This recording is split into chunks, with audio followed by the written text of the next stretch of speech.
exciting to see people anywhere right now. So, yeah. I appreciate y'all taking the time out. I know you're going to be glad you came to this meeting because we have such great information for you and fun information and things to play with and get your creative juices flowing and good information. So you're going to be glad that you came.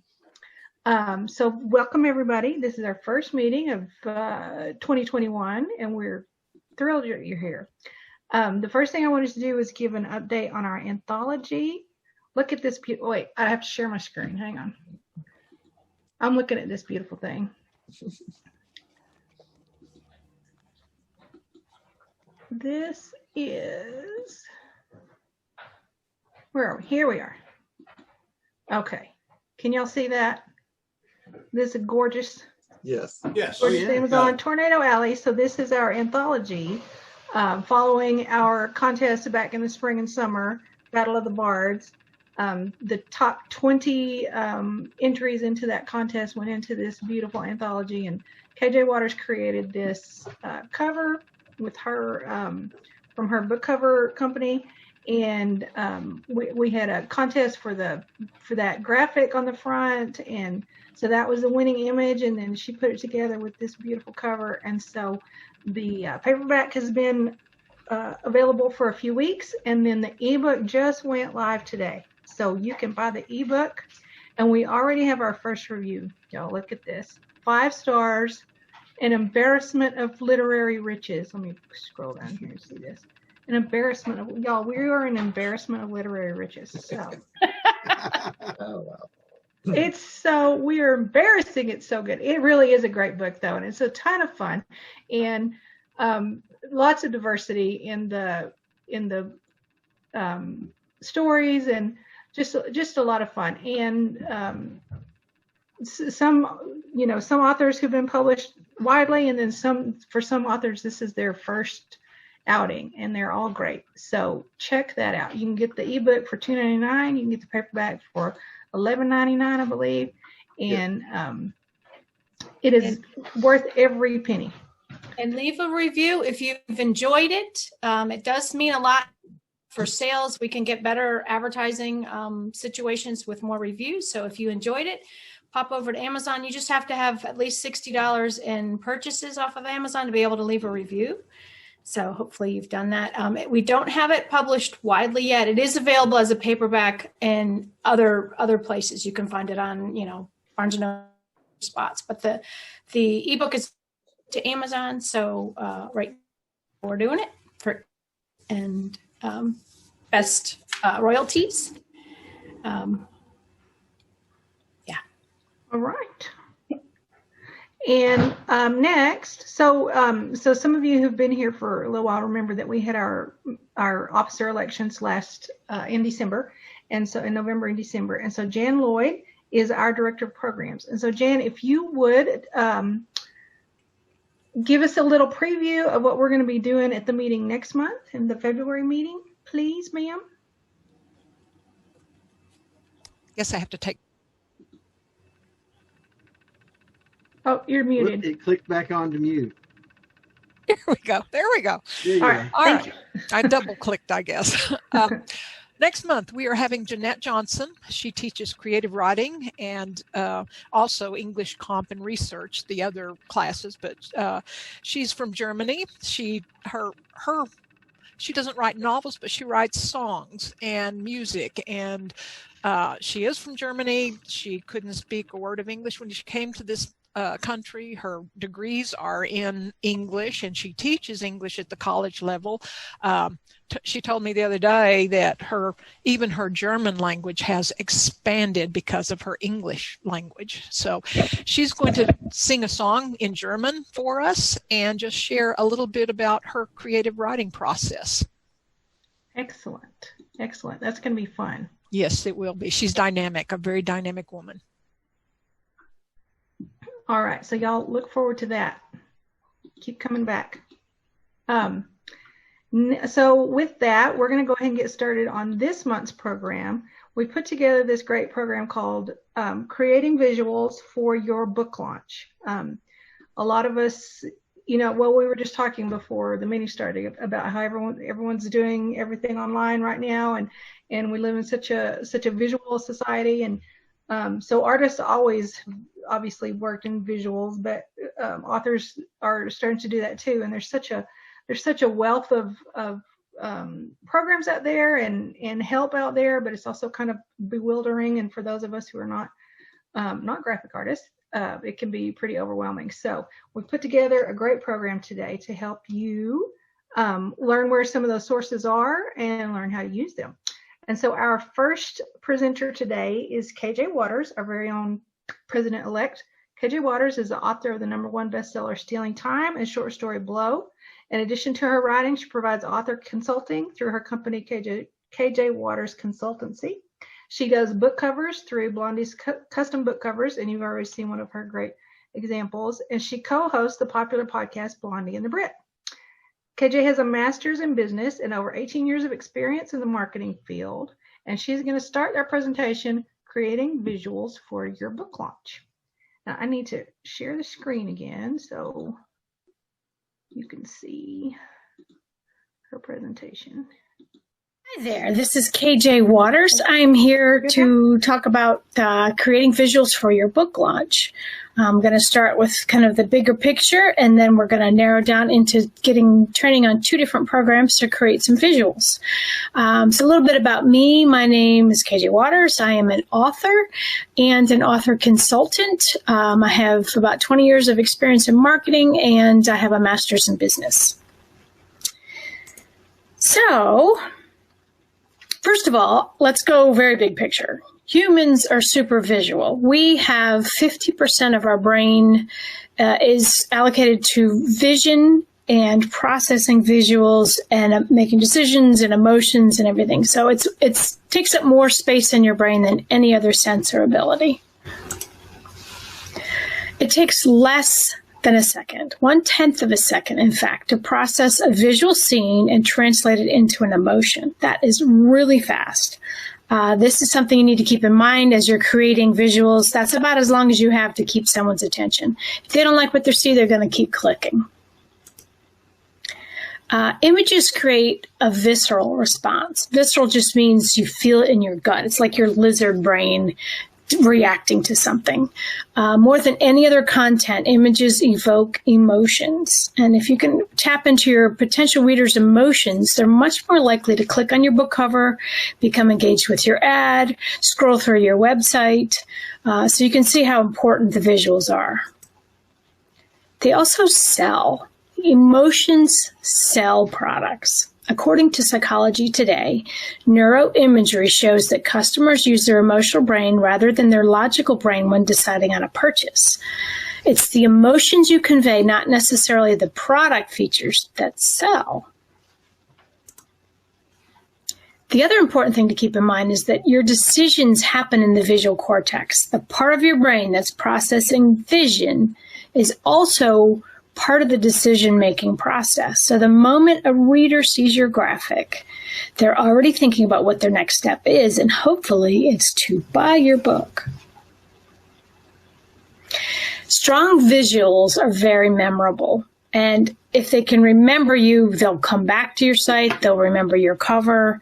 Strong visuals will do 3 things. It will generate an emotional response, connect your product or service, and make you more memorable. All things that you want. Images are shared more. Content with images receive up to 40% more shares than content without pictures. According to Skyward, content that's presented with a picture gets up to 94% more views than content that is presented without images. So to take away the language of, computer stuff, people who look at your images on social media tend to like and share more often, 40% more often. And people that look at your image on social media are more likely to click on it, to like it, to share it, to interact with it, comment on it, etc. Strong visuals equals sales. This is a picture that a company selling these small, simple rings posted on Instagram. They've not had much luck before, but they finally kind of figured out how to grab people, make them pull out their credit cards and buy. This image is very strong. It actually went viral on Instagram. Their sales blew up. Because it makes you feel almost like that's your hand, you're looking at the ring, and you're on the ocean. The wind is blowing in your hair, you can feel the salt spray kissing your cheeks. Yeah, you can tell I'm a writer. Mm-hmm. The other thing that's important to consider is to use images to create a story. This is something that Nike has done very well. I have 2 slides here I'll show you of 2 things they posted on Instagram.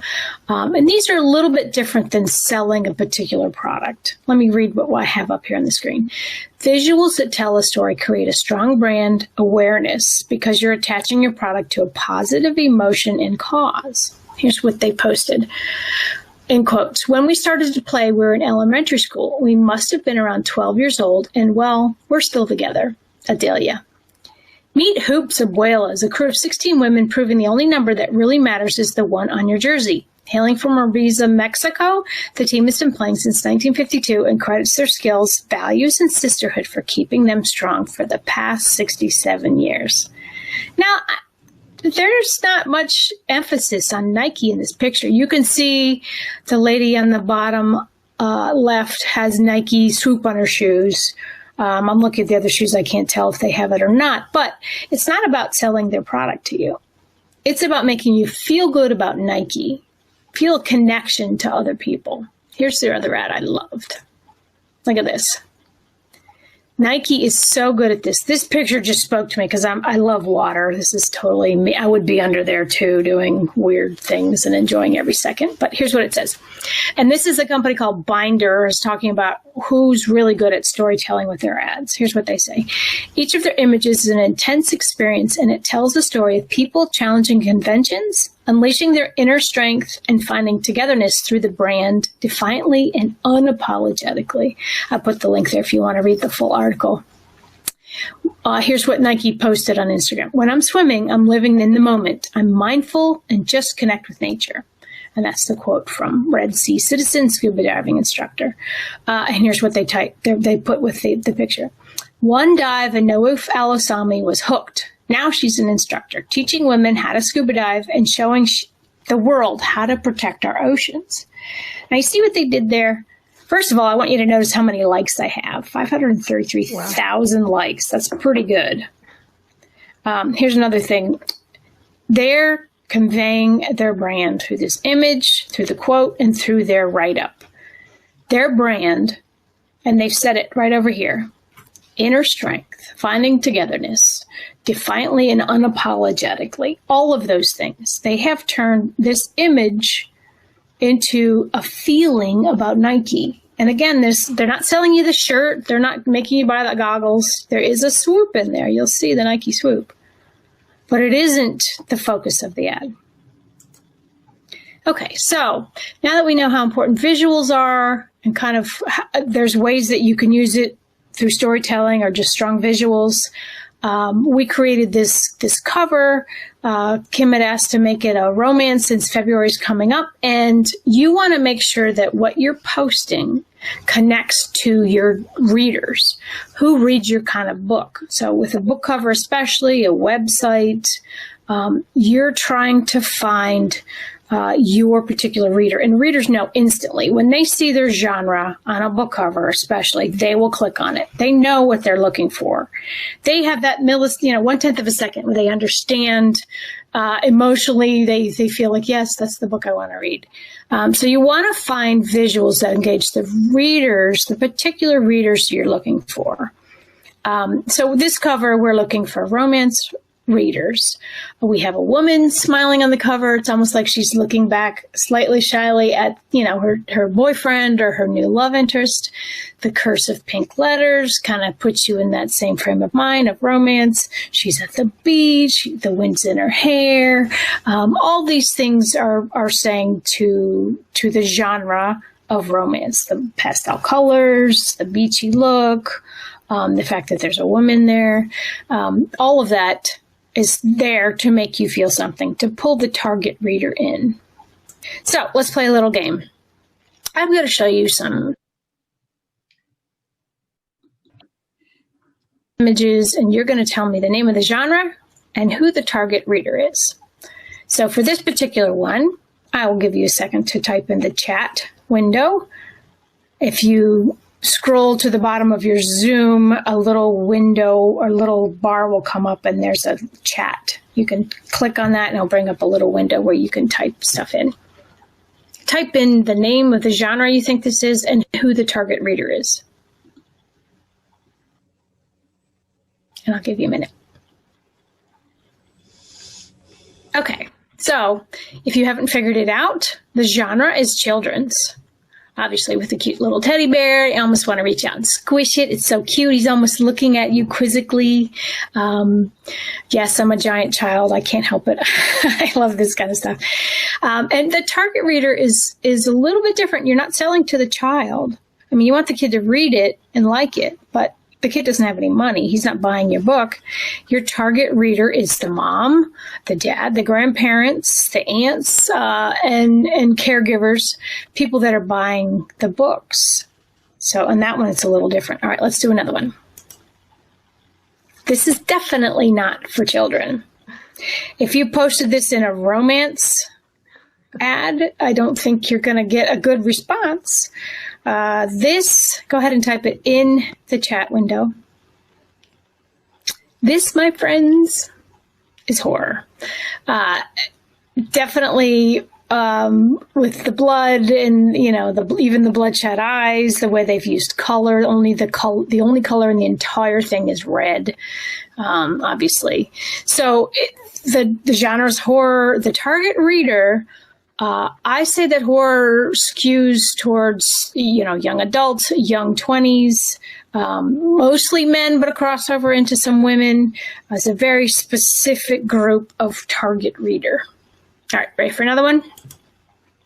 Okay. Name the genre and who the target reader is. Hopefully this one will be easy. Go ahead and put it in the chat window. This, if you have been paying attention at all over the last 15 years, this is the house that the Hobbit lives in. So this is the Lord of the Rings. I was going for fantasy here. This looks a little bit to me like the Teletubbies world. So, I mean, it could be children with the bright colors, but since, you know, it's more of an iconic image from the fantasy genre. So that's the genre is fantasy. And the target reader can be, you know, teens to young adults. To, you know, there's fantasy readers of all ages, but that's kind of like a little bit more detail. Okay, one last one. What is the genre and target reader? Obviously, space. This is sci-fi. Target reader for sci-fi shifts towards males, depends on the particular genre of sci-fi. Younger adults, 20-something into 30s. There's readers of all ages, but I'm just giving you the general. I love this image. This isn't your stark space image. This isn't the one that, you know, you got the spaceships colliding or the moon or whatever. This is so alive to me. You've got a lone explorer in a spacesuit. He's protected by this very thin shell of a spacesuit. There's moons behind him. He's actually interacting with his environment. You can see the reflection. There's no one there to help him. He seems, you know, maybe not in trouble, but there's that tension building already just with the quick image of looking at it. So I just love this picture. This makes me very happy. Target reader, you know, with sci-fi is younger males up till, you know, mid-30s, etc. I think I already said that. Anyway, so you can kind of see I've targeted particular readers with these images. Now you could use this to put on your website to create the mood. You could put your book cover kind of on to the side. There's a lot of ways that you could use something like this. All right, so now you know how important images are. You know how to use them to kind of attract your readers. where do you find them? You do have to be careful. You can't just take an image off of Google because a lot of times those are copyright protected.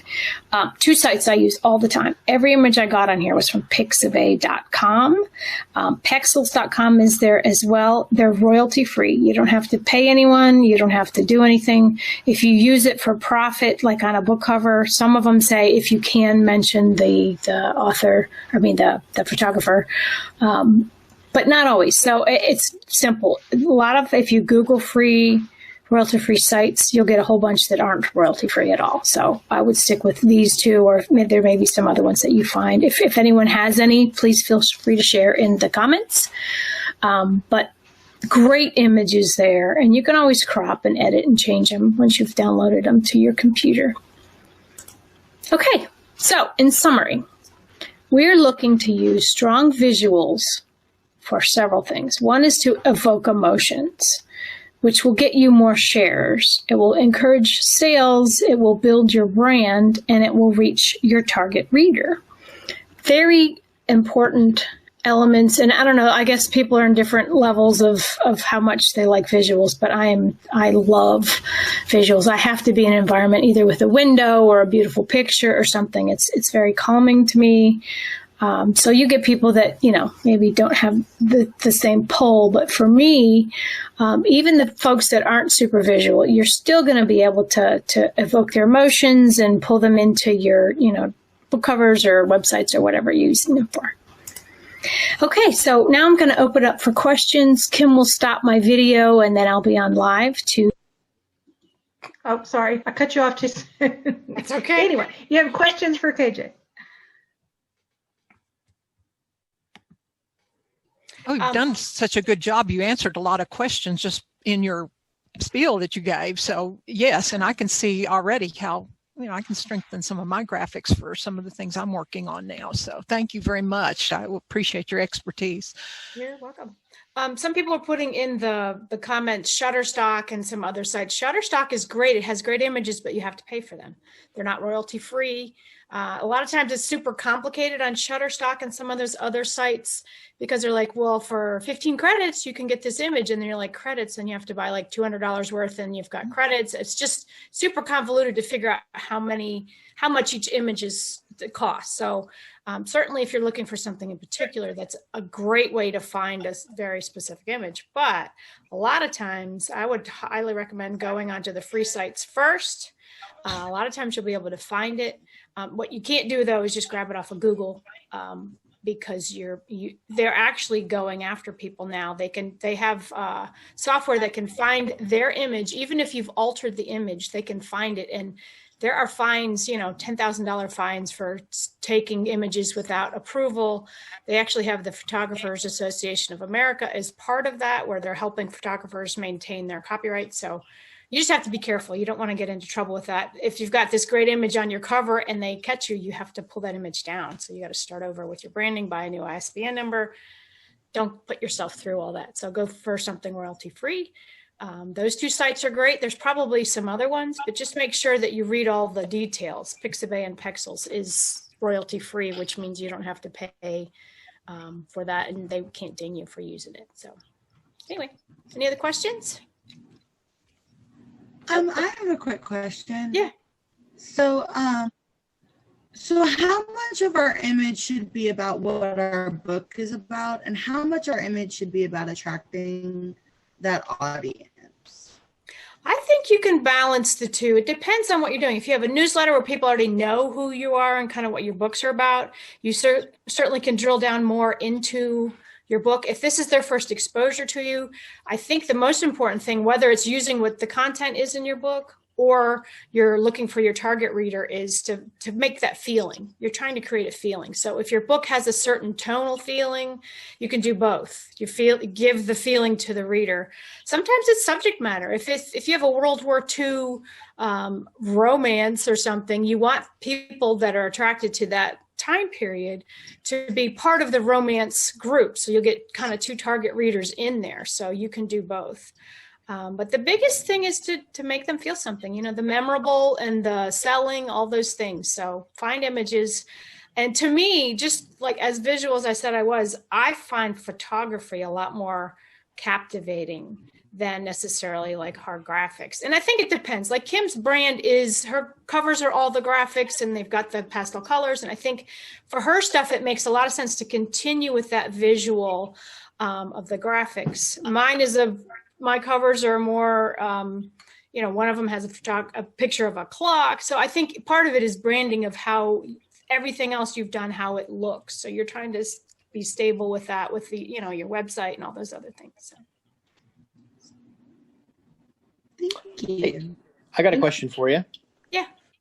My daughter here, who's hiding now, she says, how do you figure out what kind of search terms to put in to find the kinds of images you want? Like, do you have to try a lot of different ones, or what do you usually look for? Ones that have to do with objects or emotion, or what?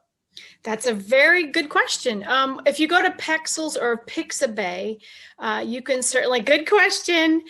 You can certainly find a lot of things. It's they don't have a huge array of the keywords, but when I go on, if I'm looking for a clock, if I'm looking for like when I found some of these covers, when I was looking for the genre, I typed in fantasy, I typed in children's, I typed in romance. So, and to see what comes up. If you don't find what you like through scrolling through those pictures, then you can narrow it down by saying, I'm looking for a teddy bear, or I'm looking for a, something more detailed to find it. Sometimes you know exactly what you want. You're looking for a woman in a field, maybe you've already decided what that graphic is. So I think it depends.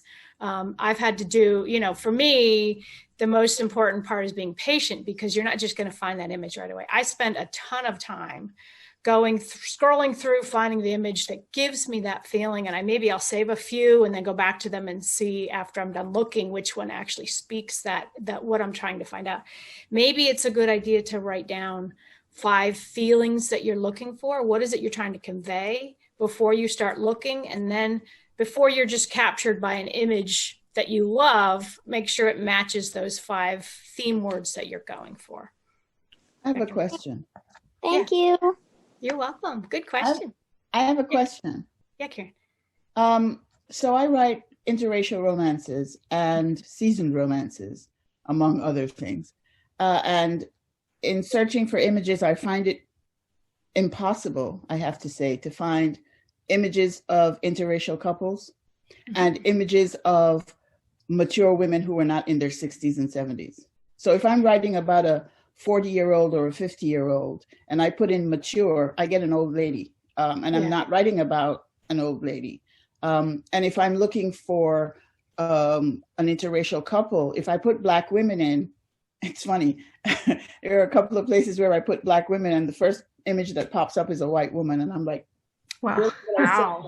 What? That's weird keywords. Yeah, that's a really good question. I know Pixabay and Pexels does have a lot, because I've looked when we put our banner together, we were trying to get people of all different races on there, and I did find a lot of variety. So there is a good resource there. It's not going to be perfect because you're looking for something very specific. There may be other sites that are more geared towards that. There's also one, there's a couple that are like, anyone that's on the internet can put up pictures for other people to use. And I'll try to remember the name of it. It actually has a lot more variety because it's just general people putting up. This isn't the marketing department of different companies putting pictures up. These are just you and me and people that are photographers. I'm trying to remember, it's Flash something. I'll do a little research and I'll put it back up in the chat so that you can find it. It might help you because it will be a lot, more variety, more representative of the people that are out there. So, all right, thank you. You're welcome. Anybody else? I have a question. Yes. I missed the beginning. You may have covered this, but do you use Photoshop? What creative-ware do you use? And like, I use Fiverr for all my book covers. I've used it for some of my graphic visuals too. But what do you use? Okay, well, Fiverr, for anyone that doesn't know what that is a site where you can pay people to do jobs for you. And a lot of the people are in like the Philippines and other places where you can get really good pricing because of the exchange rate. There is Fiverr is great if you find the right designer. You could also lose a lot of money in there because sometimes they're just out there to get the quick buck and they don't really pay attention to what you want. So I'm glad you found someone. You may want to share in chat who that person is, because the rest of us could know that you've already, recommended them. Fiverr's a good place. I use what Kim is going to tell us about. It's called Canva. So I find a picture on Pixabay that I love, and then I take it over to Canva and I upload it into Canva, and Kim will go through the steps pretty soon after Jan is done. And then I use the graphics program. It's very simple to put together things. Now, when I go to do a book cover, it has to be, there's a lot more tools in Photoshop. So what I use, I have a professional photographer named Jody Smyers, and he and I work together. I translate what the client wants. I'm like the art director, and he has the Photoshop skills. So Photoshop is gives you a lot more tools to fade things, to move things, to block things out, where Canva's much more simpler. But what I do for the covers for clients is I do a mock-up in Canva. Here's my vision, here's what I'm thinking, so I don't waste my photographer's time, my designer's time putting that together. And when I'm done with the client and what they want, then we go over to Photoshop to do the much more detailed stuff. But for promotional stuff, Canva is easy. And then Melody's going to go through paint my wall. Is that right, Melody? Poster my wall. Poster my wall. I'm sorry. And that's another program where you can use the visuals that you found and put things together. So does that answer your question, Steve? Yeah, like I say, I've used Book Brush and some clients on Fiverr, but anything helps. Yeah, BookBrush is another great company. They started charging, which is when I kind of lost interest. But it's a really good site where you take your image, your book cover image, and it makes it look like it's posted into an ebook shaped frame or a paperback where it has the pages and the spine. So it's good too. It's just that it ends up costing some money, not a lot. They've expanded their services a lot, but it's still, I think it's $10 or $20 a month, something like that. Yeah. So, I mean, if you're going for free, but in Canva that Kim's about to teach, there are frames that have the frame of your, either the phone size or a Kindle size, where you can put your book cover in it and use that as part of your graphics. So they're expanding a little bit, and that's still in the free version for Canva. So. Well, thank you for your answer. I'm sorry for taking up so much time. No. I think other people are interested too. They maybe just didn't know to ask that question. So thank you. Appreciate it. Anybody else? Okay. All right. Thank you very much, KJ, and thank you for all those questions. That's helpful. Yeah. Helpful information for everybody. All right, our next presenter is Jan Lloyd. You heard from Jan earlier. She's our Director of Programs, and she's also the author of the Middle Grade Professor Nerd series, and she's a talented artist. You will see her artwork all through that Tornado Alley anthology that we showed earlier. She did a graphic for each one of those stories. So she's very talented, and we appreciate her work. She's also the president of the West Texas Watercolor Society, and she is going to present designer tips for non-designers. And I am going to go over to, she has also recorded her presentation, and so I'm going to pull it up. Nope, sorry. I'm going to pull it up and then share my screen. Maybe, okay. And I'm going to share it with the audio this time.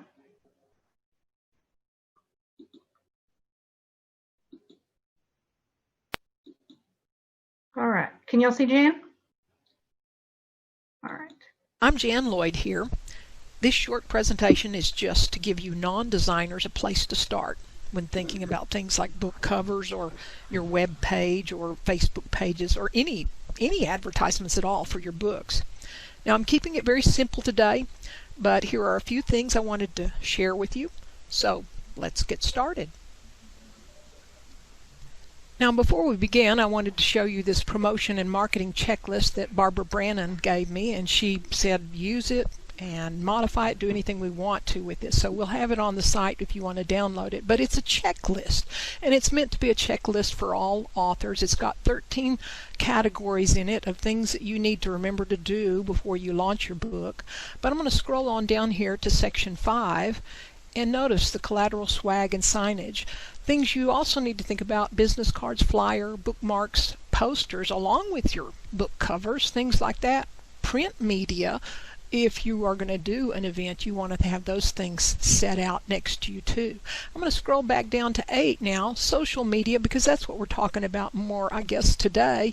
And I went ahead and typed in red, KJ Waters Consultancy for book covers, Canva, which Kim Hunt Harris will do, Poster My Walls, which Melody will talk about, and then Adobe Spark is one I use, but we'll go into that more when we get into the presentation. But just wanted you to know that this is available also for your use, this checklist, so please help yourself to it. Now, thing one when it comes to doing a design, whether it's for anything, is you want to do research and decide on a style.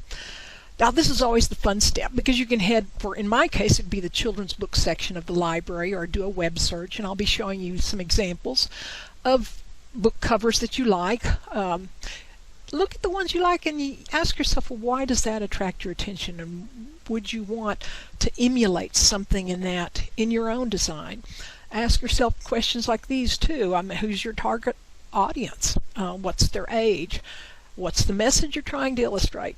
Certainly, if you have a serious theme, it's gonna your cover is gonna look a lot different than a playful theme. You'd need a different art style for something for a 4-year-old than you would for something from a 10-year-old. Now, here's some examples of various book covers that I had put in a PowerPoint presentation some time ago, mostly children's books, but I'll scroll through here. Let's see if it's going to let me scroll. Here we go. Various styles. I don't want just one particular style. I was looking at comic book characters. I love especially this style for the children's teen book that I'm working on.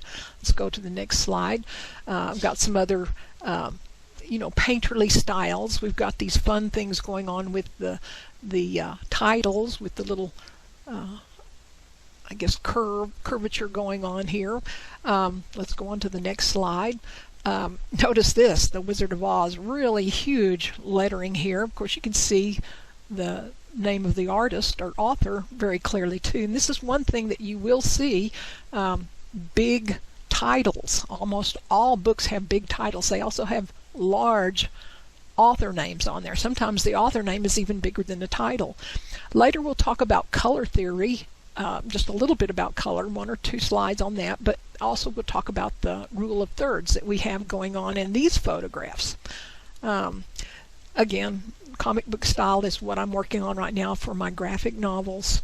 Wanted to give you some ideas here. And of course, I love Harry Potter, so I've got to put Harry Potter in here. These were done by different illustrators for Harry Potter. This was the illustrator from the United States. This was the one from England. I'm not sure who did this one, whether it was somebody from England or United States. I know that, but there's various styles, and there's been quite a few illustrators. We even have black and white of them. But notice Harry Potter. Look at that logo. It's become well known. And of course, I love Calvin and Hobbes, and I had to include a little bit about Calvin and Hobbes because I do have a little children's picture book that is going to be not like Calvin and Hobbes, but it is going to be cartoonish looking like that. And look at this angle that you're looking down on. I want things to be seen from unusual angles in my book, and graphic novels are known for those unusual angles. I do love watercolor, and this book cover that he had done his outlines in ink and then watercolored the rest, and they're just quite amazing. And I love, of course, Heroes and that whole show, and but one of my students had given me a graphic novel with heroes in it, and this is kind of the style I'm working at with my Professor Nerd series. And I'll go to one more, just because don't think about just these head-on shots in your photography. If you're doing your own photographs for your books, think about doing things from different angles. Look, this is looking down on it. This is very popular in a graphic novel, to look down on your view. So just wanted to give you some things to think about there. Now here's some book covers I had a Pinterest page going, and I just typed in for a search children's book covers front and back, and up pops all of these, and you can save any one of them. You scroll down, you click on save. Now I've got a soups board going right now, so I don't want to save it to my soups board, but at any rate, you can see all of this is then saved on the cloud, and you don't have to waste space on your computer saving things. But it's pretty nice to have Pinterest too. And next I'm going to show you an example. I'm going to click over here on this one. This is book covers that D.K. Kerr had come up with and had looked at, and it's really pretty fascinating. You can kind of see the style she likes. Everything has a similarity to it and a similar sort of feel and style. It gives you a little bit about her personality by looking at what she's saved too. So thank you, DK, for sharing that with me. Okay, thing 2, design more. Now thing 2 is happening at the same time that you're doing thing 1, which is research. A design morgue is more like a smorgasbord, if you will. Sorry for the corny joke, but you want to save copies of the examples you like, because even if you want somebody else to do all the design work, they're going to appreciate knowing what you're thinking. So when you're going to Pinterest or Amazon or libraries, save copies of things you like. Thing 3, you have to decide what you want to illustrate on your cover or in your ad, but a picture is worth 1,000 words. And even though they say you can't judge a book by its cover, the truth is many readers will buy a book because of the cover. And you want to make sure your cover design says something about your book and doesn't let your readers down. Thing 4. Now just a bit about color. My whole thoughts about it, don't even worry about it. Here's a couple of color wheels. Look at how many millions of combinations of colors you could get.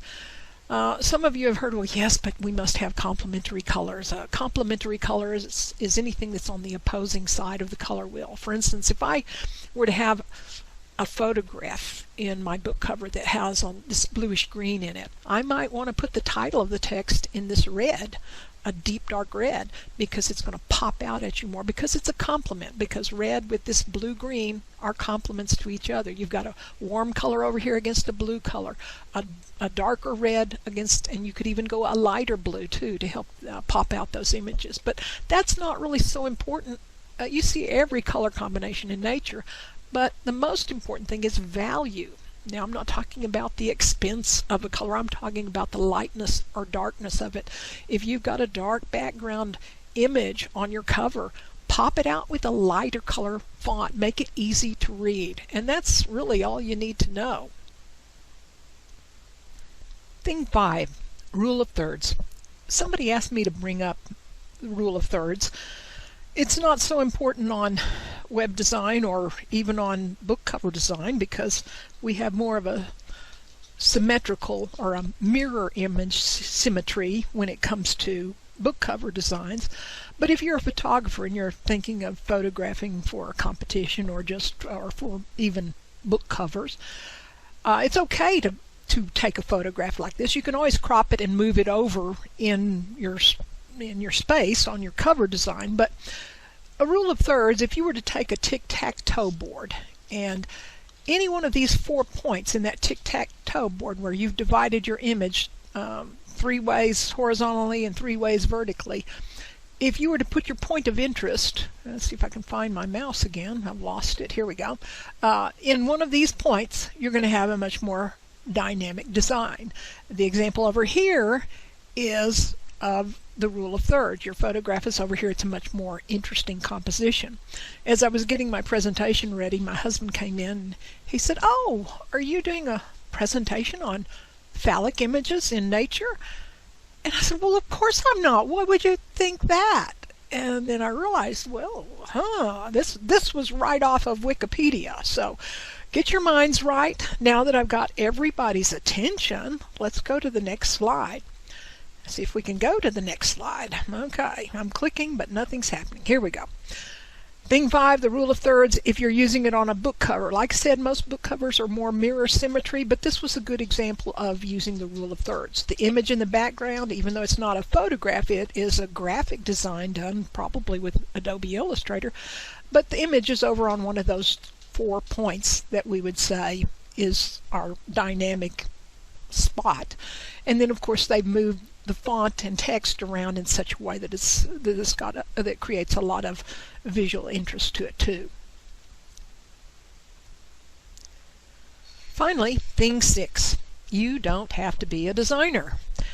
These programs right here, Canva, Poster My Wall, Adobe Spark, and there are others out there, they have templates, hundreds of thousands of templates, in fact, that are ready for you to use for any of your book marketing needs. In conclusion, I just wanted to show some book covers from some of our CWIA authors. Here's a couple from KJ Waters. Notice the slight drop shadow that she's got right behind her lettering right here. It helps it pop it out. And of course, the use of just the clock face itself and the lightning gives a feel of a time travel series. The use of the same typeface in the series also helped this reader know that this is part of a series. She's put her titles in the same place, put her author name down at the bottom. Excellent job on this. Okay, let's see if we can go to the next one. And this is the heading of Kim Hunt Harris's webpage. Now all of her books from the Trailer Park Princess series are here for you to see right away, right up at the top. And look at these colors, the pretty yellows and the pinks and the reds and the blues. I mean, that just, and these little dotted lines around it, doesn't that just say Trailer Park? It's wonderful, and this princess is priceless too. So the colors with everything else, the circles, all that, very lightweight. It says it's lightweight and fun reading. But let me tell you, even though it's lightweight fun and I've laughed all the way through, I have found some very profound messages in the middle of those books, and messages that I needed to hear at that very moment. So I love coming across jewels like that. Here are some of D.K. Kerr's designs on her book cover. She does all her own book covers using copyright-free material. Now look at this image right here. I especially am drawn to this one of all of them. Of course, this one says government work, but when I look at this thing made of the raven's wood, look how this figure is looking out. She's not walking into the picture. She is walking away from the picture. She's looking out and away. That gives a feeling of, well, it just gives it an eerie cast and kind of a mystery to it. But it makes me want to read it. Again, we want to read books by the cover, because of the cover. Here's some of Dan Duane's Spencer's books. He's very good at using complementary colors against each other to make things pop out, look good. He uses the same font for his name throughout. Very different kinds of books, but you can almost look at it and say, ah, that's a Dan Duane book right there. So very, very good job on that.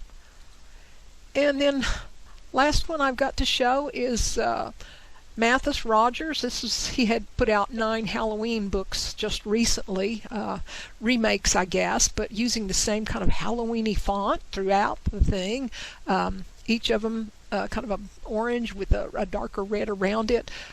He's got the titles at the top, the author name at the bottom, but everything very similar. So it's easy to find, easy to look at, and you know it's part of a group of books he's got going. Now I can't end this thing without saying one of my favorite quotes. Give someone a book they'll read for a day. Teach someone how to write a book, they'll spend a lifetime mired in paralyzing self-doubt. So true. And I hope you enjoyed watching. Thanks so much.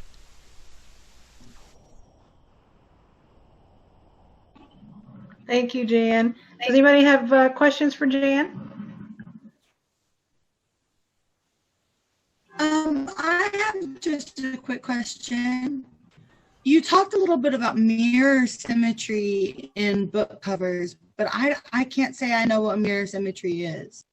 A good example would be Kim Hunt Harris's books, the Trailer Park Princess. She's got her title up at the top. You know, it's centered, and it's all text with her colors and everything, but that would be what I would consider a more of a mirror symmetry. And we do see a lot of that, and probably I should have showed more examples, but it's not nothing. I mean, our face is a mirror image. But not exactly. My nose is a little offside, but we have, from this side to that side, it's the same. And pretty much, that's what we talk about in mirror symmetry. Asymmetrical, balance is a different type of balance, which would be the rule of thirds, that you'd put in your book covers. Did that help? I have a question. Okay. Yes. Jan, when you're doing your graphic novels, do you use a different program than you do for your book covers, or is it all the same? Well, it will all change as I do more, and I just hope to keep doing this, but I used Adobe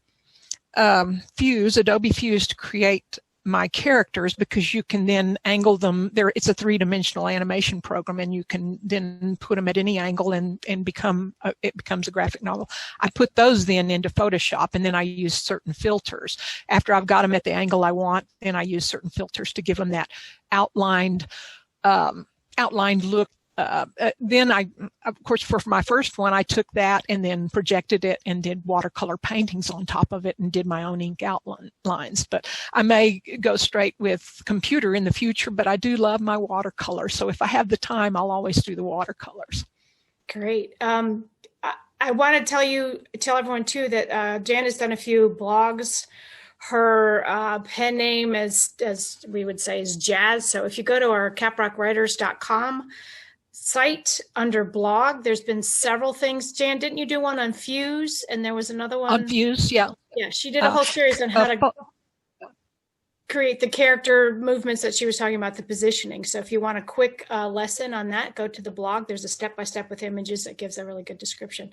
I just want to say, I don't want to take off topic, but I did look on Unsplash. I put it in the notes, but Unsplash is the one that I was talking about, where it's other people just put their images up there. It's all royalty free. And then Karen, I don't know if you saw my note, but for women of color or people of color, there's something called Create Her Stock. It's a site devoted to women of color. So you may find, it doesn't have a huge number, but it might have kind of what you're looking for. So I'd check that one out.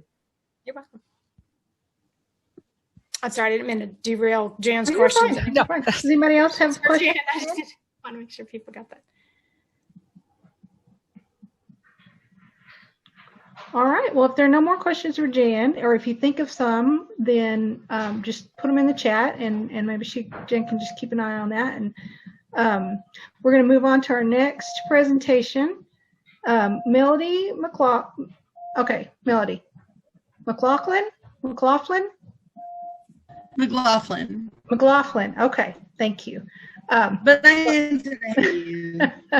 So Melody I've been seeing these really dynamic graphics that she's been making for some NaNoWriMo events, and I contacted her and I said, you need to come on come to our meeting and show us how you do that. And so she's created a video for the program is called Poster My Wall. And so we're going to watch that. Oh, hang on. Let me get back here so I can share my screen. And we're going to watch Melody's video, and then she will answer questions after. Yes, my name is Melody McLaughlin, and I'm here to show you a little bit about Poster My Wall today. We're going to take some of what Jan talked about with design and some of what KJ talked about with marketing, and then Kim's going to come along and do a Canva presentation on how to use that. Poster My Wall is very, very similar to Canva, and it's something I love to do. I love to create these little graphics for any sort of event that's going on, such as like a book launch or anything like that. And this is my favorite website to do it with, so I thought I'd share it with you guys. For our mock-up book that we're doing a book called Love Springs Eternal by Stephanie McKay. And Poster My Wall is going to help us create an Instagram post that can help advertise our book launch. So I wanted to show you a few of the things that I've created on Poster My Wall. All of these are created from templates.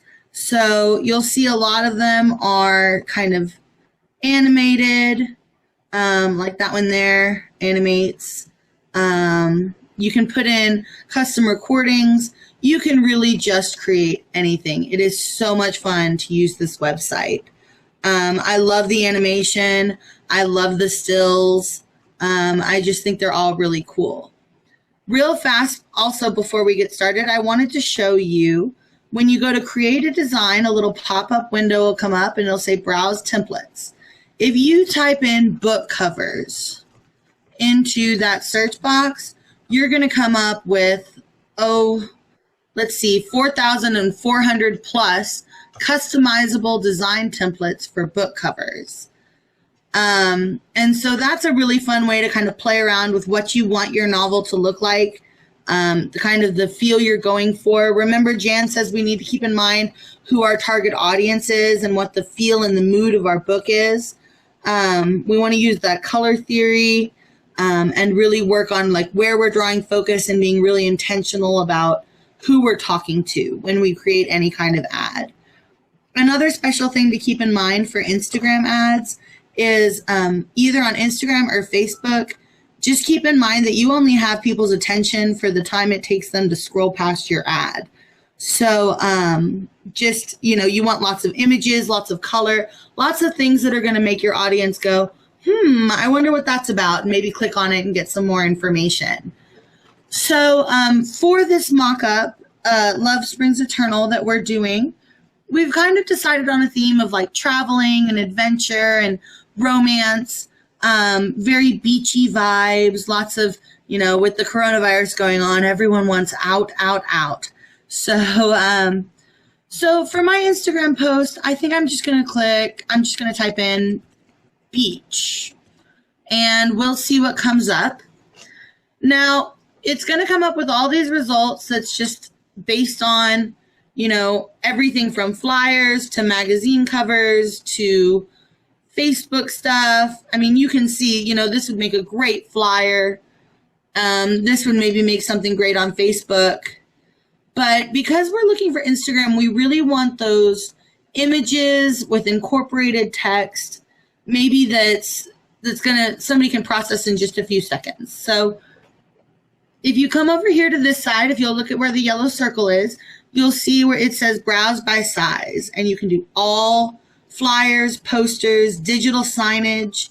That's a really fun one. They've got lots of animated stuff there.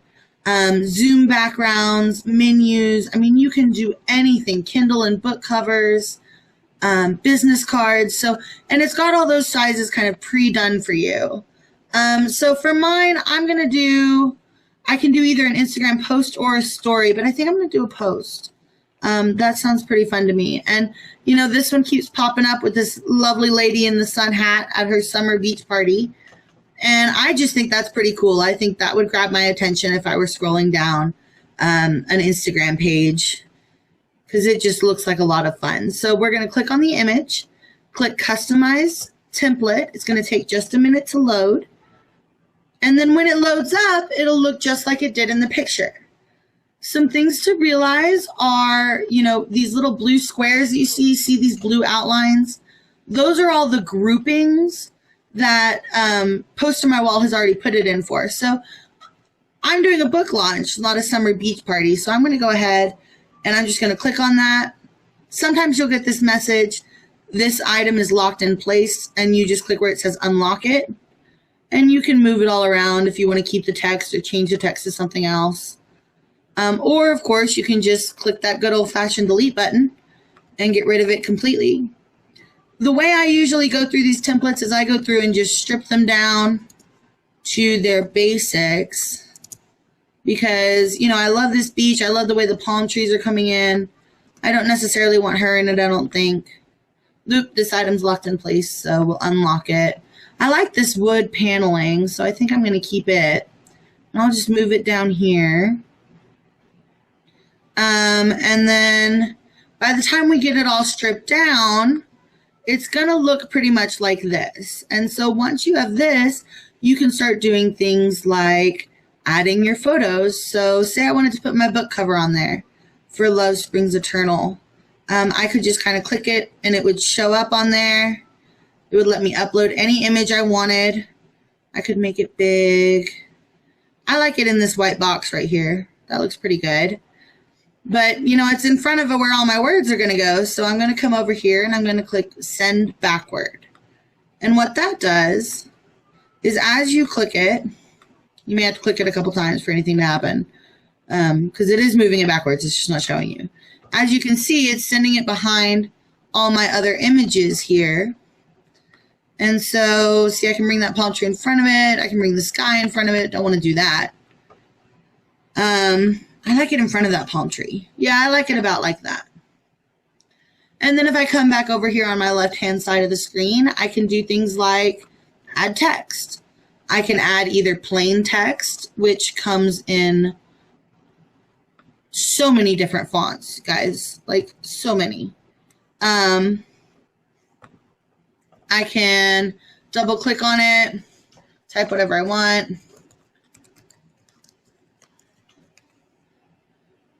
I can make it bigger, smaller, and then I can move it to wherever I think it should go. So this whole program is to me incredibly intuitive and easy to use.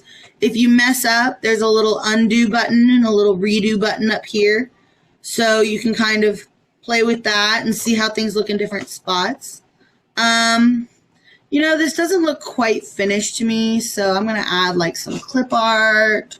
Let's do a pina colada, because who doesn't want a pina colada on the beach? Ooh, I want that, whatever that is. Sign me up. I'm going to go sit on the beach and drink cocktails and read my book. Sounds like a good plan to me.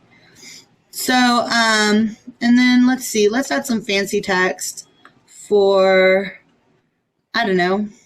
Oh, so many cool options, you guys. We've got, we could make it on fire. Ooh, we could make it kind of a glowing white. That could be cool looking. And we'll do it in this Airstream font because that's fun. And we'll just say what we're going to do. We're having a book launch. Come on down. And it'll pop up. It's kind of got a cool glow to it. I like that. You know, as I'm looking at this font, I don't like it quite as much. I don't think it really matches what else is going on. So I'm going to come over here and pick. There we go. That's a little better. So as you can see, you can play around with text. You can delete it off if you're finished. Of course, you've always got those undo and redo buttons to save you if you get rid of something you don't like. You can add all royalty-free clip art. You can add shapes. You can change your backgrounds to anything you like, including stock photos. You can change your layout. So you can add a table. We could add some tear-off tabs if we wanted people to be able to remember, you know, kind of when the book launch was. Any photos you like, you can add them from on your computer. You can add a stock photo through Poster My Wall that's not going to have any watermarks on it. Facebook, Google Drive, even Dropbox, all of those things are available on here. When you click save, it's going to save it to your stuff. So you automatically kind of get an account and can save it to your stuff. It'll publish it for you if you have an account. If you do not, sometimes that's a little bit more difficult to manage. You can, of course, collaborate with other people.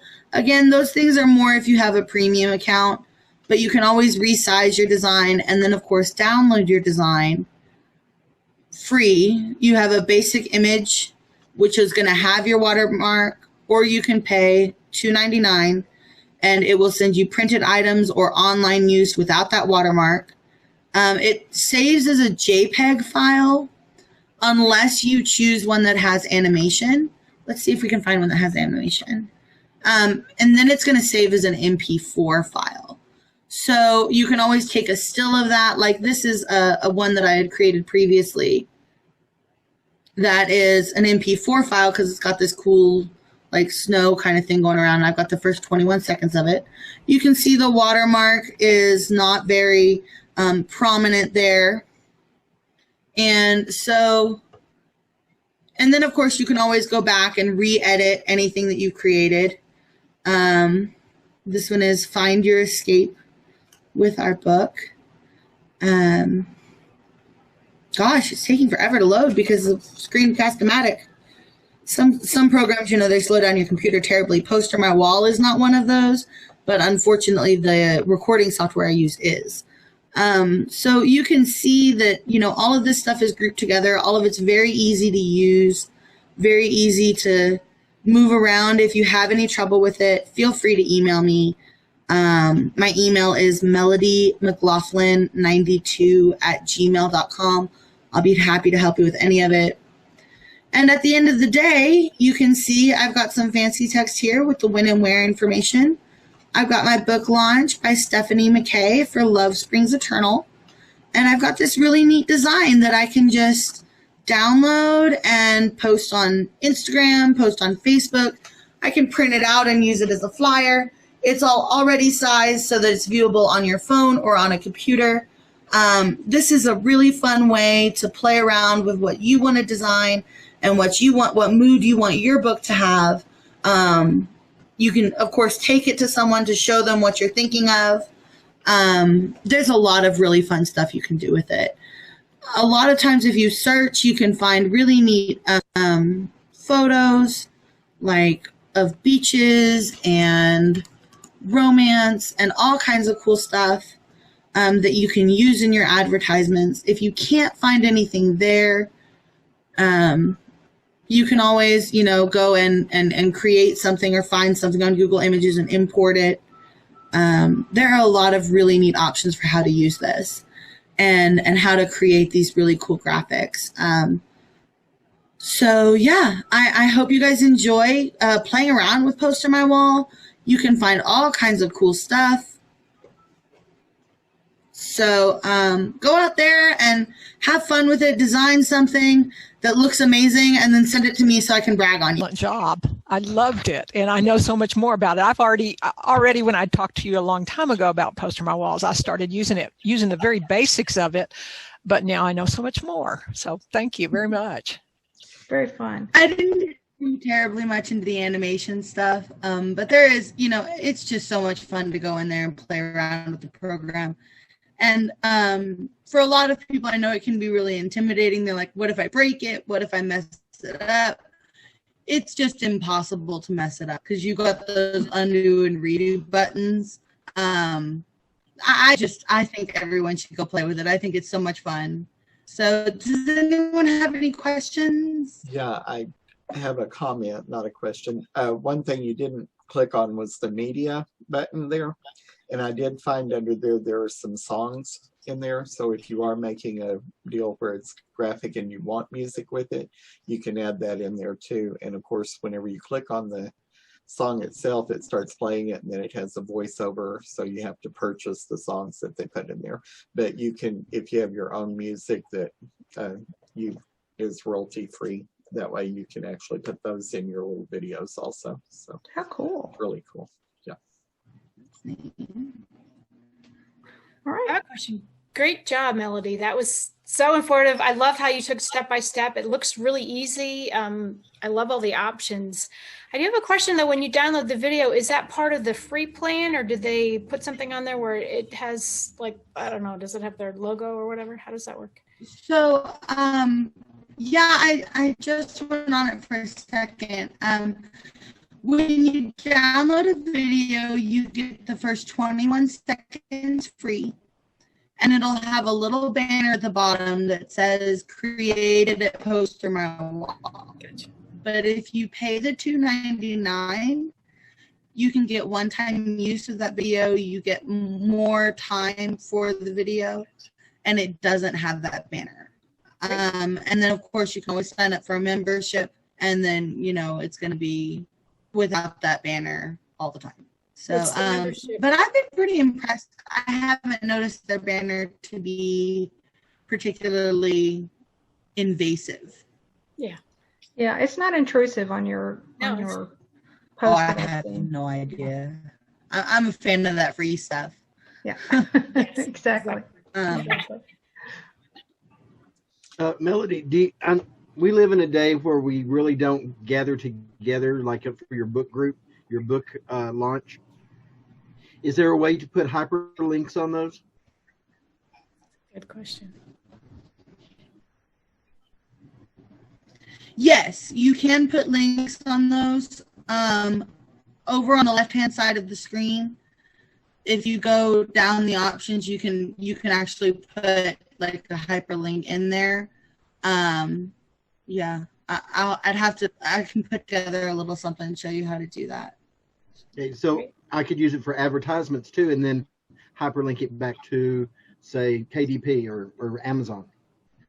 Absolutely, you can add a link to Amazon, to any personal website that you want to add. I believe you can even add like Zoom links. So I'll look into it and get back to you guys. But yeah, I'll put something on there trying to put together a tutorial on how to put links in it. Oh, cool. Great. All right. Excellent. Thank you, Melody. That was fun. It makes me want to go play with that. All right. So our last presentation I'm going to show you how to use Canva. You're going to see a lot of similarities to Poster My Wall with Canva. And I'm just going to walk through it. I haven't recorded it, so I'm going to walk through it. But okay, are you guys seeing canva.com? It's canva.com. I've been using Canva for at least 2 years or so, and it's another site that's free. It offers a pro membership upgrade that I think is around $12 or $13 a month, but I used it for 2 years without paying for anything, and you know, I felt no restrictions, you know, doing that, using the free one. There's so many things it can do, and I don't think I've even really kind of scratched the surface of what I could do with this program. But I find it really kind of comforting because it also has a lot of templates that you can use, and these are templates that are created by people, you know, smart people like KJ and Jan who know all these things and know what fonts, you know, go with what kind of background and that kind of thing. And so it is a good starting point for me to go here and look at the templates and then kind of to, you know, customize them to what to the purpose that I have. So what I'm going to do is come over here to this right side, and I'm going to create a design. I am taking our same that same book cover that we showed already. That I'm going to create 2 graphics. One is for Facebook for a launch, and then I'm going to do another Facebook one for that I'm running a sale on my book. Okay, so I'm doing similar things that are conveying 2 different messages. And so I'm going to scroll down here this menu to Facebook post, and so you see it's already sized, you know, kind of optimized for that size, and it's taking a little while to load, but once I click on the Facebook post, then I'm going to see all of these different templates for Facebook posts. And what I'm looking for is something that's, you know, kind of lighthearted and fun. And so you see they just have such a range. We've got, you know, holiday ones, and then we've got ones that are more kind of business-like. We've got for business, for yard sales. And so I was scrolling through here, and I really like this one with the kind of ombre blue and pink. And so I'm going to choose that one. And then I'm going to go about changing it. Now, first thing I'm going to do is I'm going to take this picture out because I'm going to put our book cover there. So I just, you know, select it and delete it. Again, just like with Poster My Wall, you can see these blue boxes are what all is grouped together. And so I love the way they have this font on sideways. It's really eye-catching, and if I were creating something, I wouldn't have thought to do that. So, and I love the way they have, you know, these big bold fonts. I feel really, I don't have any confidence in my font selection, y'all. I'm always asking my daughter, what do you think? How does this look? And so I love that these are already pre-made with fonts that I know that someone has already viewed. And so this conveys the image that I'm looking for. And so I've gotten that kind of cleared out. I'm going to go over here to uploads. Now this is where all of things that I have already uploaded before are stored here. And so if you like, I've uploaded my book covers.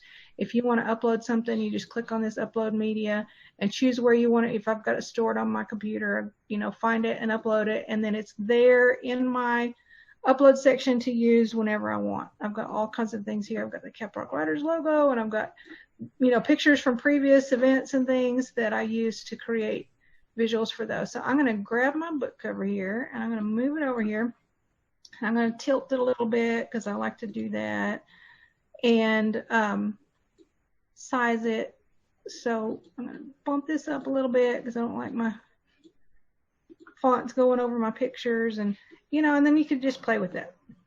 And so I want to, this is, you know, we're not having an epic birthday. What we're doing is a book launch. And so I'm going to change my little message here, and I'm going to say new romance release. And so we've got the same font, we've got the nice big bold, but I want to change the color of that. It looks, the white is a little bit washed out looking to me. And so I'm going to come up here into this menu up here, and I'm going to click on this color, and I want to show you, can you see there what they've done in Canva? They have taken the colors that are in this photo that I've uploaded, and they've identified them. So I can choose colors that complement my my graphic, my book cover, and I don't have to stress about that. They've already identified them for me. Now it turns out on this one, I'm just going to use black because I like the way it looks really crisp against that color, but I'm going to choose that black. And then I think I don't want this up here. I'm just going to delete it, but I'm going to put a little message down here that says available wherever books are sold. Spell it correctly.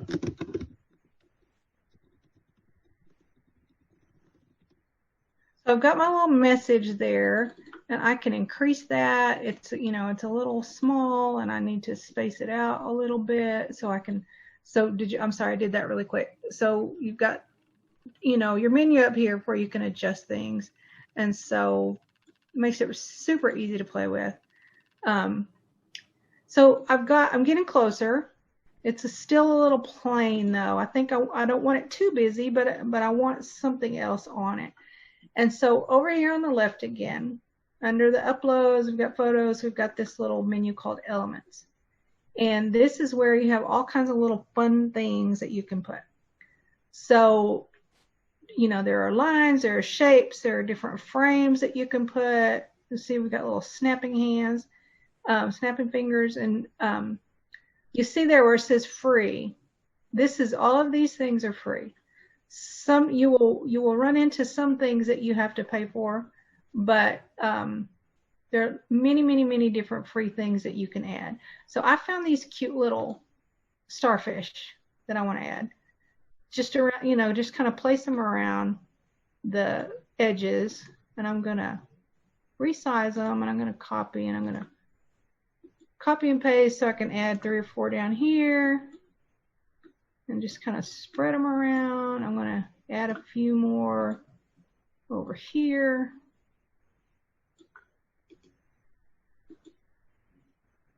Oh, it's still down here. So anyway, I have all these different things. So I've already made up a couple of these. So I'm going to go ahead and go back over to my home screen, because this is another program that you use that all of this is stored on the cloud, and so it's not taking up any space. I just, you know, I created an account, created that free account, and it saves all of my designs. So I'm going to click over here on all my designs and go back to the one that I've already created that's finished. So you can kind of see it is going really kind of slow.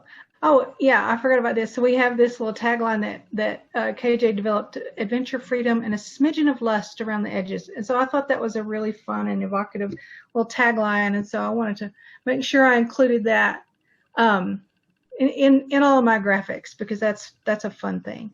And so you see there I've got everything. And the cool thing about Canva also is that they have animation, just like with Poster on My Wall. You can put a little movement with it. I know KJ talked about how visuals are shared. They're noticed 40% more than information without a visual to it. Well, I have read, and I don't know what the numbers are, but I've read that if there's motion to it, video to it, then that even increases the chances that it's going to be noticed. And so Canva has this great animation option. And so I'm going to go over here. Wait, let me click out of there. Click over here where it says tumble. It actually, if I hadn't already added it, it would have said animate. And so it says tumble because that's the one I've chosen, but animate, and you have all these different options. So if I want like the block, that's what that does. And so when you post that on Facebook, when people scroll up, they're going to see that. And that movement is going to catch their eye. Or we have pan, move across, all different ones. This one is one of my favorites, stomp. I don't know why. I really like that. But tumble is the one I use most because you see everything just kind of comes in from everywhere. And then you create that. You can set the time on it, so how long that animation lasts. So it's real quick. So now I have created this graphic that I have used on my book launch. You have the option to publish it to Facebook, or you can just download it. Since I put the animation on it, it's a video now, so it's going to download as an MP4 file. And I usually do that instead of publishing straight to Facebook or Instagram or anything. Just because I'm more comfortable doing that. But that's an option for you to do, is just to download it. I mean, just to publish it straight there. Or you can download, or you can share. So I've got my book launch graphic, and I've had a hugely successful book launch. And then a few months later, let's say I'm going to run a price promotion on my book. And so I don't want to start from scratch. I really like this one. I felt like it was successful. And so I want to just kind of, use this as my own template starting place. And so I come over here to here, this one, duplicate page. And so I click duplicate page, and it creates another one just like it. And so what I did on this one, I just changed my message from, available wherever books are sold. I put the price and the dates of my price promotion. I put special discount instead of new release. I changed out I went back over here to my elements, and I found these cute little hearts, and right here, and I changed out my seashells for the little hearts, and then I changed the colors and to make it a little more customized for that event. Now, Dan had asked previously about links. This also you also have the option, so I could put links everywhere. I could put links on where it says special discount, and then you just go over here to the 3 dots and go to the link symbol there, and you can link back to your website, or you can link to the vendor where you're selling the book, or however you want to do it. So you can put that in there. Actually, I say you put links all over. I'm not sure what would happen. I guess if you could, I haven't actually tried that. So you could probably put different links on there, but I always ever just link to either my website or my Amazon page. So as you see, that's a very simple little program. I love using it. Like I said, I've been using it for a couple of years, and it's been really fun. It's also been a great place to kind of, if I feel kind of creatively stuck, it's like a fun little sandbox to go play in, and just to play, just for fun, and kind of get me unstuck. So if nothing else, you can just go create pretty things. And for someone like me, who's not a graphic designer, not an artist, that's I don't have that opportunity in many other places. So it's fun for me to go do that and find something, create something that I'm happy with. But anyway, are there any questions about Canva? I did want to mention real fast, Dan, I gave you the wrong information. Currently, you cannot do a hyperlink on Post or My Wall. So if you wanted to do a hyperlink, you would want to use Canva. And of course, you can also, like, if you're creating a social media graphic, you can put your graphic up there, and then, like in Facebook, you also have the post where you can, include more information. Like if I was going to do, like for that book launch, I would have that graphic, and then in the text of the, below my graphic, I would have some more information, and you could put links there, and so even if you can't put it directly in the image, almost all the social media platforms will allow you to have, text and everything too. So you put links there. Yeah, and I've used Canva for a lot of things. Recently, I did a PDF that has clickable links inside of it, so you could share it on, as a link to have people to click on, and then they can go through the PDF and click on the websites and the buy links and things like that. Canva also has the feature and get printed materials from it. So if you design a business card or little bookmarks or something for a book signing or something swag to give away, they can print it for you, or you can save the graphic onto your computer and then send it to a print shop or something that will do it too. So it has a lot of options. I love Canva. I don't have the paid version either, and I do probably 10 things a week on there, just various. When we do the news to the graphics that Mathis and I do, I'll go on and make just something real quick that'll have a little bit more information on it than just like the book cover or the person's picture or something. So it's you can spend a lot of time on there, or you can just make something real quick. I love it. It's fantastic. It's very fun. A good find. Well, I've got a question. Yes. Does Canva have the stamps for the various vendors, like the Amazon stamp, the Kobo stamp, Apple, and all that? I believe they do. Yeah, I know they do. I haven't used one in a while, but I know. Well, let's just look. You upload from Google, just Google and save the Amazon or the Kindle Unlimited logo. I don't know if you can create your own by finding it on Google, saving it, and then uploading it to Canva to put onto your image. Great point. I would just think when she mentioned the hyperlinks, I could actually put an Amazon, a Kobo, a Twitter, and all that, and link each one of them to the site that people want to use. They want to go to Barnes & Noble, link the Barnes & Noble logo to your book on their website. Yeah. Anyway, thank you. Absolutely. Sure. You're welcome. Is there anything else? I just had a quick question on Canva. Can't you save it as like a PNG or a JPEG? Yes, you can. You can save it PDF, PNG, JPEG, whatever you need. You can save it in different file types. So it's very flexible. And it does have the animation, as Kim said, which will be an MP4. So it's very video. So you've got lots of options. And that's all on the free plan. All right. Well, that concludes that part of the meeting. I hope you guys had fun, enjoyed that, and learned lots, and are ready to go create some fun things. I appreciate y'all coming. Now we decided on our okay. Well, first of all, I want to remind you of a couple of things. The anthology ebook is available today, so you can get it. You can be reading by noon. Okay, you can be reading our book by noon o'clock if you want to do that today. You can, of course, in the paperback version is also available. We can't get that in your hands by noon today, but we're still living in the 21st century. So but you can order it and you can have it sent to you. So we love for you to get a copy of that. Jan, will you remind us of what the meeting is for next meeting topic for next week?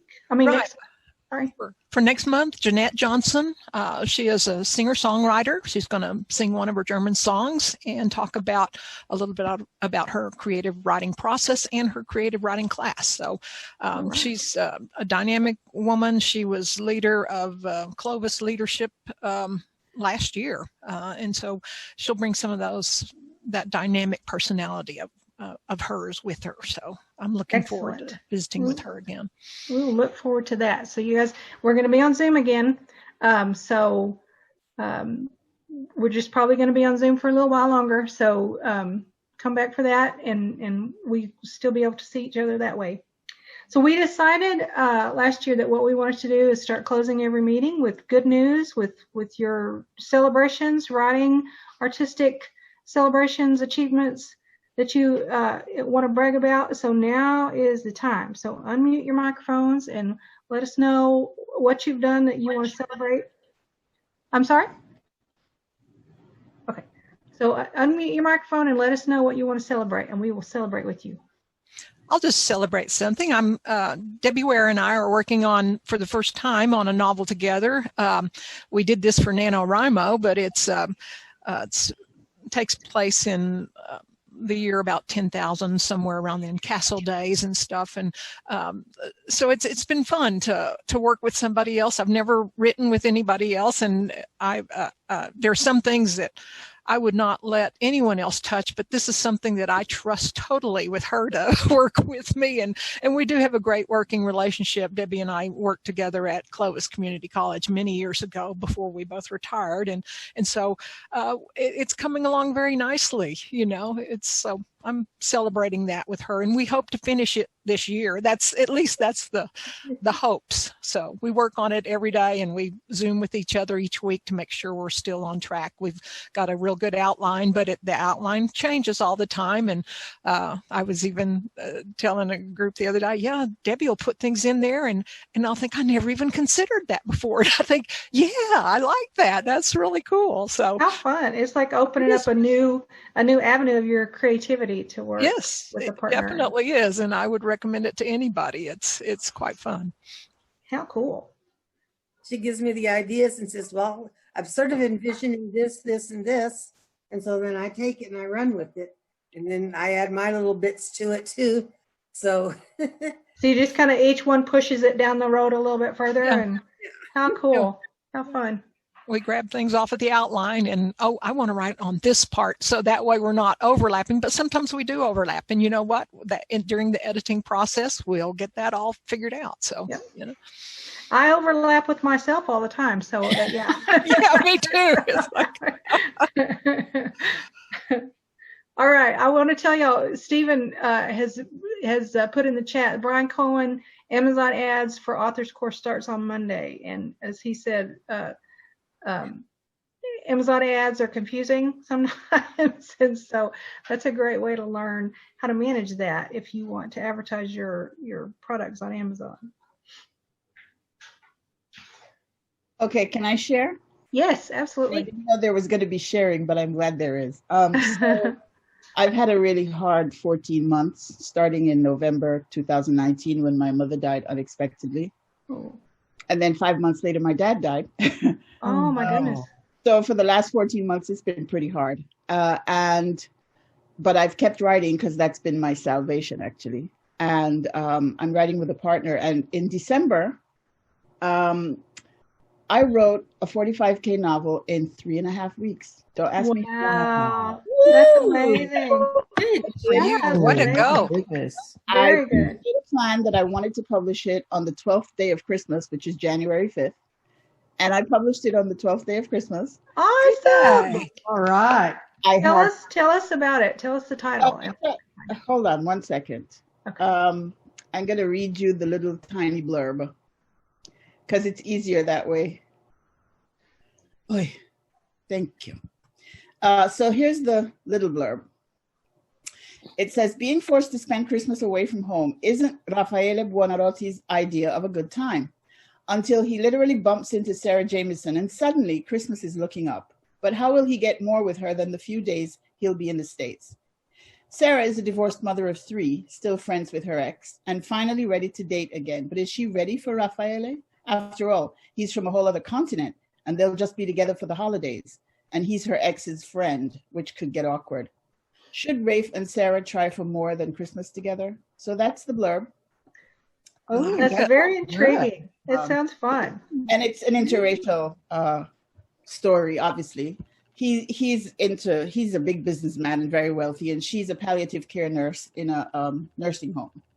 Wow. So it's a really feel-good kind of story. And I needed to feel good because this would have been the second Christmas. This was the second Christmas without my mother, the first without my father. And I just, it's funny to be an orphan at 62. Yeah. Really, Yeah. I feel very unrooted because my parents aren't around and they have been with me all my life. And I'm not American. I've lived here for 32 years, but I'm Jamaican, so I'm not home either. Yeah. So it's, you know, and then as you know, this past week has been ridiculous. It has been, yeah. Oh my gosh. So it was really nice. It's nice for me to be able to go on my Amazon thing and look to see how many books have been bought and how many pages have been read in KU. And I went this morning and there's actually a review. I was like, oh my God. Oh, how exciting. Oh, good. Congratulations. So, yeah. Congratulations. So that's my good news. And Karen, that's excellent. Karen, tell them your pen name. And Karen is also in the anthology. So tell them the title. I'm in the anthology? I think you are, aren't you? My pen name is K.T. Bond, B-O-N-D, as in James Bond. Oh, okay. And you and are. The title of the book is His Christmas Love, is what it's His called. Christmas Love. Give that again, hints. Pardon me? Say that again. My hearing is not so good. Here. His Christmas Love. Oh, okay. By Yes. K.T. Bond. K is a letter K and T is a letter T. And you are in the anthology. What was the name of your submission? Oh, mine was the crazy one. Now you're making me think. Parastormal? Was it Parastormal or? No. I don't think I'm in the anthology because I didn't win anything.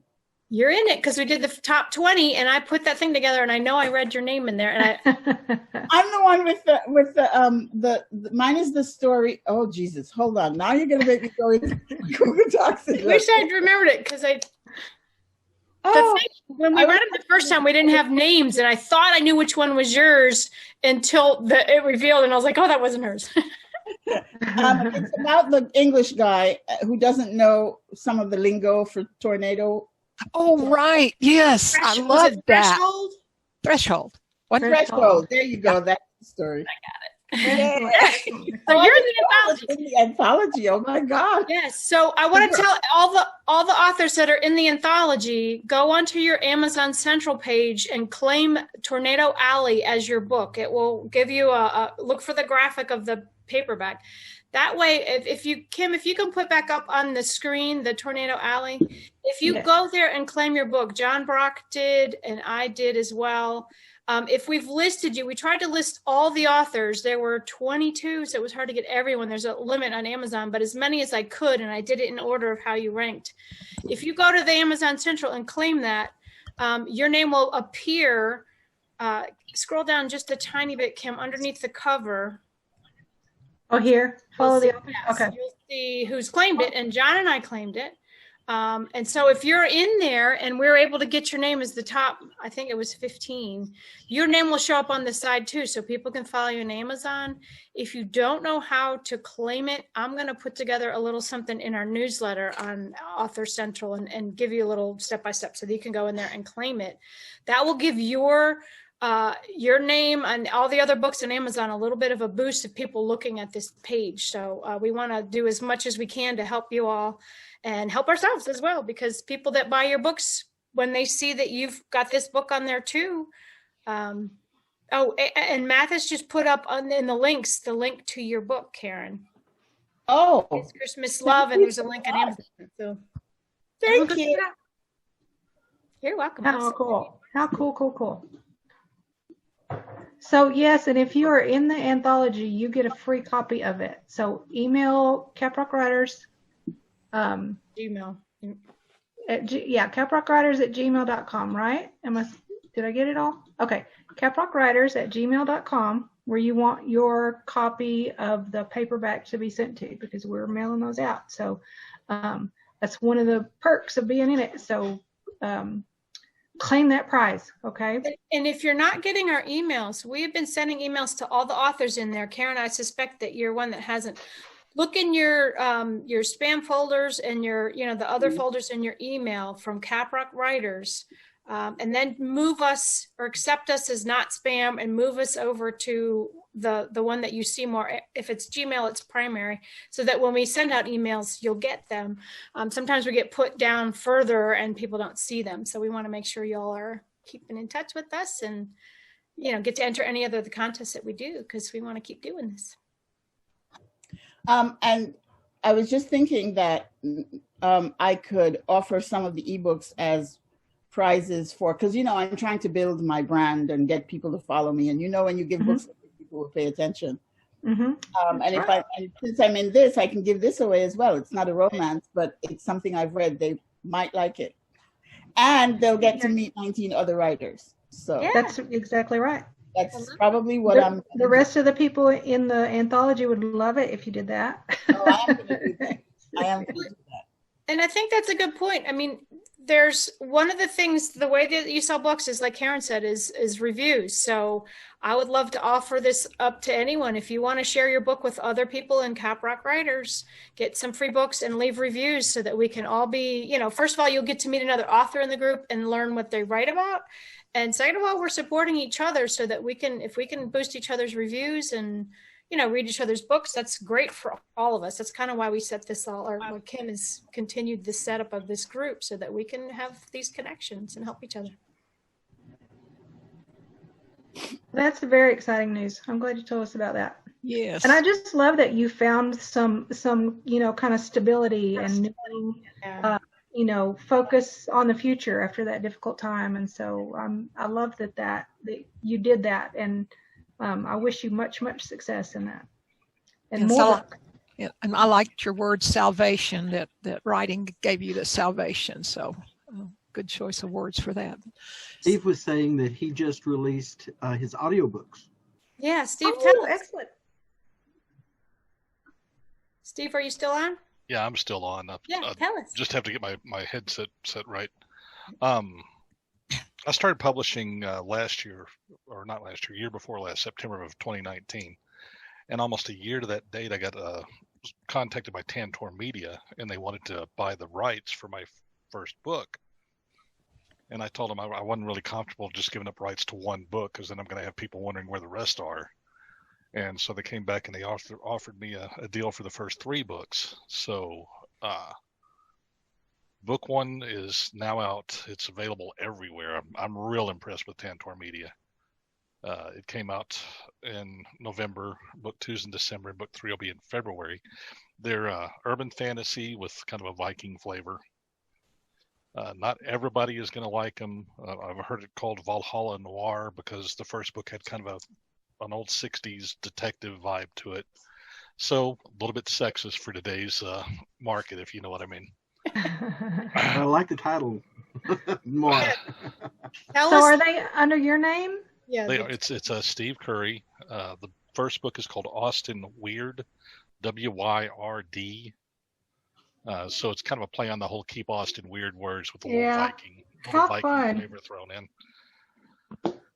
But this has been great. Like exciting. I say, a year and a half of writing. I've got 6 books out now, the 3 on Audible. And the 7th book should come out pretty quick if I can ever get my head out of my butt and keep writing. I'm at 95,000 words, and I'm just like, let's wind this one up. Yeah. Good job. Awesome. One thing we've done for the Caprock's Facebook page is that on Saturdays, post your link. So Karen, go put your link to your book up there. Steve, do the same. And I encourage all of you to put up, if you've got sales, if you just want to link your book with the cover, send us to the buy page on Amazon, or if you want to share your website. We're kind of limiting that so that we don't have too much going on, but we really want to support each other. And that's a good way. Karen, if you want to offer your book, ebook for people that want to read it for free, or if it's on KU, people have that. Feel free. This is a group that we're trying to get as a community, and it's been so hard when we can't meet in person. And now that we're Zooming, we have Karen, because you're in Boston, right? I'm in upstate New York. Upstate New York. Upstate New York. So it's nice to have you along with us. So when we get that's very exciting. That's very exciting. I live close to Albany. Oh, good. Yeah. Yeah, our kids go to schools in the same town, even though I'm in Texas and you're in New York. Wow. I used to work in New York City, so yeah, that's an hour and a half away from where I live. All right. All right, friends. Is there anything else? Bye, Melody. Bye, Melody. Well, thank y'all so much for coming. Keep in touch.